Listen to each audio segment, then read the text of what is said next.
are listening to Real Voice Radio worldwide. You are listening to Real Voice Radio worldwide. This is the Real Voice Radio worldwide. The Real Voice Radio worldwide. You are listening to Real Voice Radio worldwide.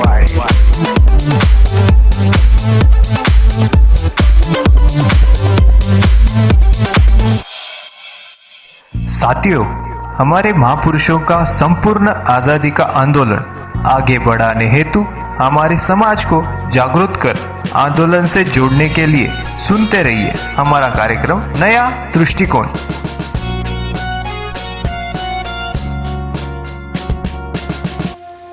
आप सभी का real voice radio world wide पे स्वागत करता हूं। साथियों, हमारा विश्वास केवल और केवल बैलेट पेपर से चुनाव करने में ही है। हम ऐसा मानते हैं कि 85% बहुजनों को गुलाम बनाकर उन पर राज करने का कांग्रेस और बीजेपी का मिलाजुला षड्यंत्र है और वो मिलकर ईवीएम के माध्यम से इस देश में ब्राह्मणोक्रेसी ला चुके हैं। तो आइए सुनते हैं ईवीएम घोटाला इस विषय पर महत्वपूर्ण मार्गदर्शन करेंगे बहुजन नायक माननीय वामन मेश्राम साहब, राष्ट्रीय अध्यक्ष बामसेब एवं भारत मुक्ति मोर्चा। बहुत बड़ा राष्ट्रीय अभियान चलाने का निर्णय किया गया है। इस अभियान के अंतर्गत सारे देश भर में जिस विषय पर हम लोग चर्चा कर रहे हैं वो विषय है इलेक्ट्रॉनिक वोटिंग मशीन, जिसको संक्षिप्त में EVM, E means electronic, V means machine और V means voting, M means machine. Electronic voting machine के माध्यम से चुनाव आयोग के द्वारा चुनाव करवाना भारतीय लोकतंत्र पर बलात्कार करना और मानव अधिकार का उल्लंघन करना है। एक बहस, एक गंभीर चर्चा, ये विषय रखा गया है और उसके साथ एक विषय और क्लब किया गया है कि भ्रष्टाचार विरोधी आंदोलन नहीं था, बल्कि जाति न्याय गिनती और ओबीसी की जाति न्याय गिनती, इन मुद्दों पर से मूल निवासी बहुजनों का ध्यान एससी, एसटी, ओबीसी के लोगों का ध्यान विचलित करने का ब्राह्मणी षड्यंत्र था। एक गंभीर चर्चा, ये भी एक विषय इसके साथ क्लब किया गया है।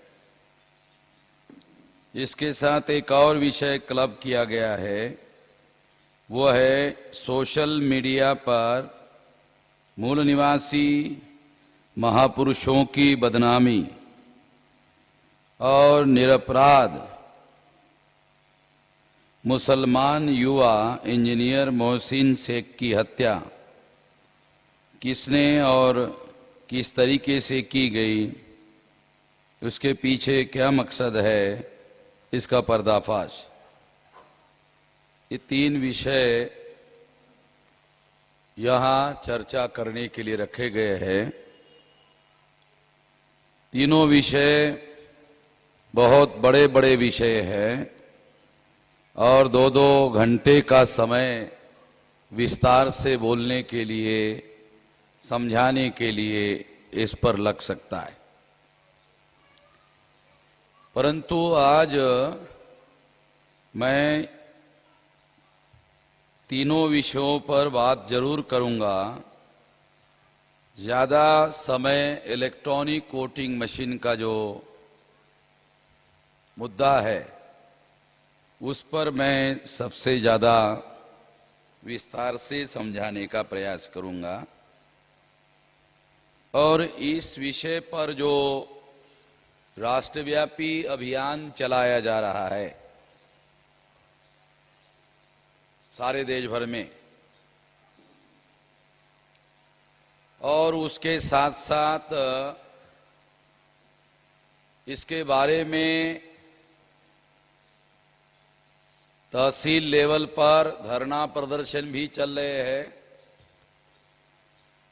प्रदर्शन रैलियां भी चल रही है, राज्य स्तर की रैलियां करने का भी प्लान बनाया गया है, राष्ट्रीय स्तर की रैली करने का दिल्ली में प्लान बनाया गया है, क्योंकि ये विषय बहुत ज्यादा गंभीर है, बहुत ज्यादा सीरियस है, क्योंकि हमारे लिए लोकतंत्र एक बहुत बड़ी आशा है। कम से कम लोकतंत्र के द्वारा हम अपनी समस्याओं का समाधान करने के लिए इस तंत्र का उपयोग कर सकते हैं और हमारी समस्याओं की सुनवाई हो सकती है। इसलिए लोकतंत्र एक बहुत बड़ी आशा है, और अगर उसी लोकतंत्र के ऊपर ईवीएम मशीन के द्वारा यदि बलात्कार किया गया तो हमारे आशा का जो आखिरी केंद्र बचा हुआ है वो भी समाप्त हो जाएगा। इसलिए मैं इसे बहुत ज्यादा गंभीर मानता हूं। साथियों, इस विषय के संबंध में सबसे पहले तो मैं इलेक्ट्रॉनिक वोटिंग मशीन का जो विषय है इसी विषय पर बात करूंगा। बाद में दूसरे विषयों पर संक्षिप्त में कुछ जानकारी आप लोगों को जरूर इस मौके पर जरूर देना चाहूंगा। साथियों, बहुत बार बहुत सारे वक्ताओं के द्वारा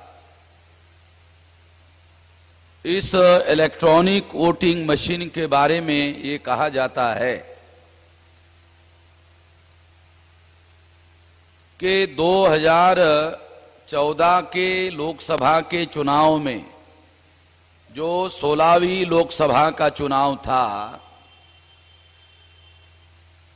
तो ये 16वीं लोकसभा का चुनाव 2014 में संपन्न हुआ।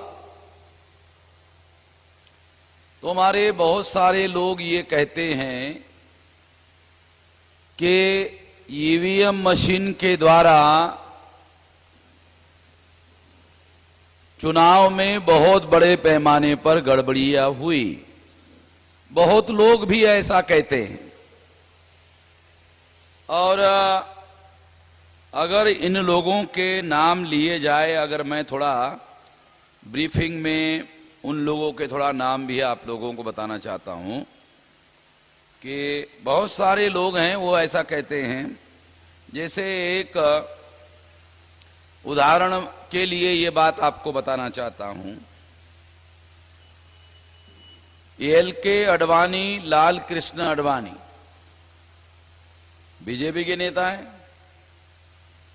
और वो बीजेपी के नेता जो है वो उन्होंने इलेक्ट्रॉनिक वोटिंग मशीन के बारे में विरोध करते हुए कहा, उन्होंने अंग्रेजी में यह लिखा हुआ है, मैं उसका जिस्ट आप लोगों को बता रहा हूं। उनका कहना है कि जर्मनी में इलेक्ट्रॉनिक वोटिंग मशीन से चुनाव होता था, लोगों के मन में आशंका हुई, लोग जर्मन के सुप्रीम कोर्ट में गए और जर्मन के सुप्रीम कोर्ट के द्वारा ईवीएम मशीन से चुनाव करवाने का निर्णय रद्द कर दिया गया। दुनिया में जो टेक्नोलॉजी है उसमें जर्मन टेक्नोलॉजी सबसे ज्यादा एडवांस मानी जाती है। जो सबसे ज्यादा एडवांस कंट्री है टेक्नोलॉजी में, उन्होंने इलेक्ट्रॉनिक वोटिंग मशीन से चुनाव करवाने के लिए इनकार कर दिया, रद्द कर दिया। ये उदाहरण देकर अडवाणी ने कहा इसलिए भारत में भी इसके द्वारा निष्पक्ष चुनाव कराया जाना संभव नहीं है। तो ये अडवाणी का कहना है। अभी आंध्र प्रदेश के चीफ मिनिस्टर, नए चीफ मिनिस्टर बने हैं चंद्रबाबू नायडू, तो उनका कहना है several questions have been raised about the reliability of EMS। कई सवाल खड़े किए हैं EVM मशीन ने, और मेरे पास सारे आंध्र प्रदेश से अलग अलग जगह से, अलग अलग सेंटर से कार्यकर्ताओं के द्वारा कंप्लेंट्स आई हैं कि EVM मशीन में गड़बड़ियां हो रही है। इसलिए ये EVM मशीन के द्वारा चुनाव करवाया जाना गलत है, सही नहीं है, चंद्रबाबू नायडू का यह कहना है।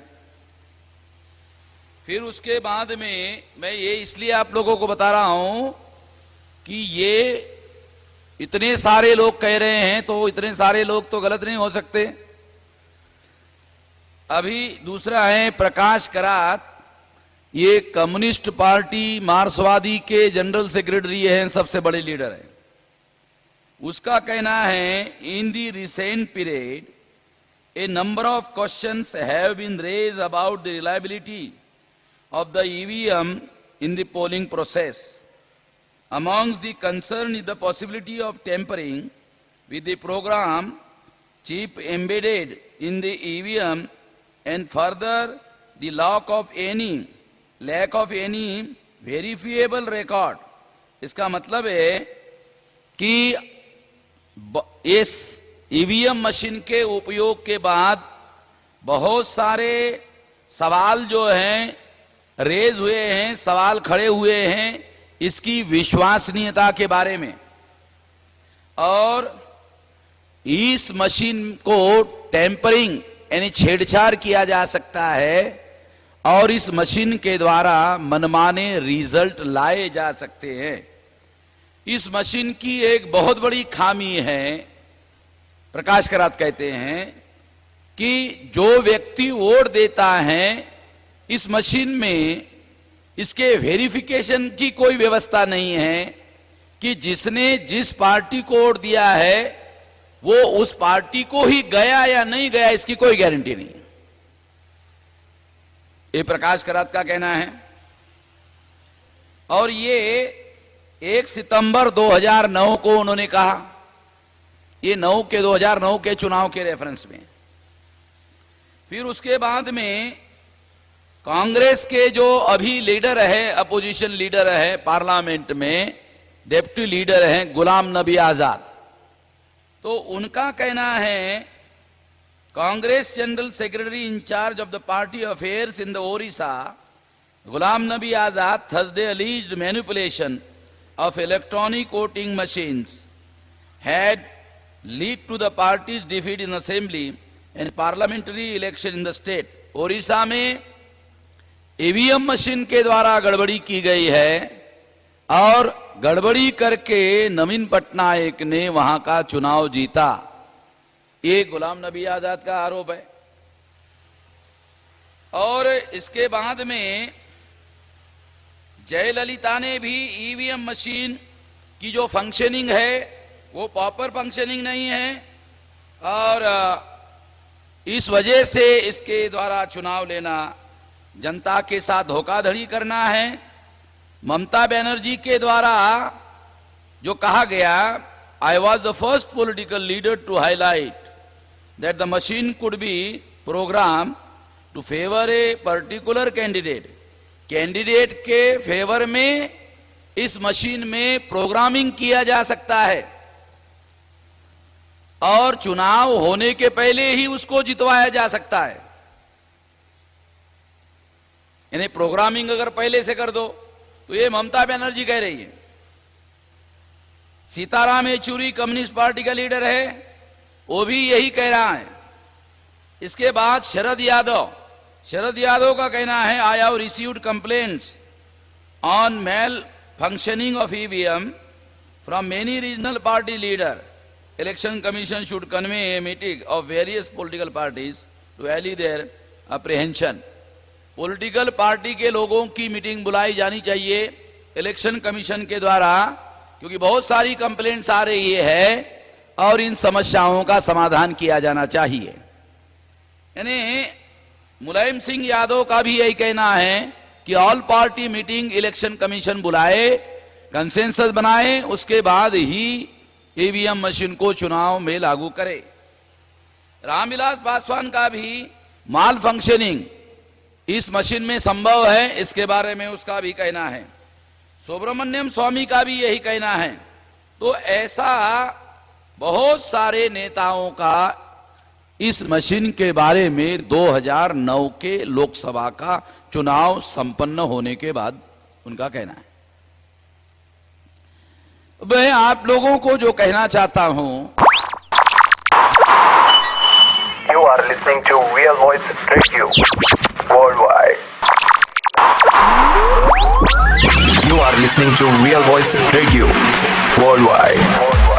This is the Real Voice Radio Worldwide. The Real Voice Radio Worldwide. You are listening to Real Voice Radio Worldwide.